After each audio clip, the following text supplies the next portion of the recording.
The overall goal of this procedure is to measure electrical current through a single ion channel.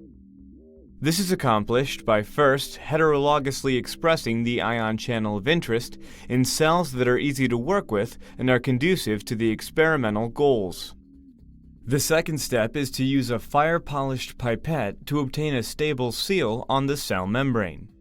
Next, the experimenter should determine the number of channels present in the patch, and if it is single channel, record current. The final step is to process and analyze the data. Ultimately, recording current from single ion channels is used to investigate the biophysical properties by which these membrane proteins act, which forms the basis for how neuronal and other excitable cells communicate. In contrast to methods that allow you to measure currents through multiple active ion channels, the advantage of this approach is that measuring currents through an individual ion channel allows you to visualize and separate a wide range of response patterns inherent to a particular channel. This method can be used to answer key questions in the neuroscience field, such as physiological and therapeutic modulators influence communication between neurons.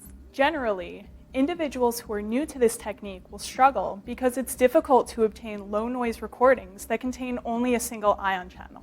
When first attempting this method, it's really useful to see somebody do it, because to obtain a really stable seal, which is the most important thing in this method, you need to approach the cell gently at a particular angle, and most importantly, you have to be persistent.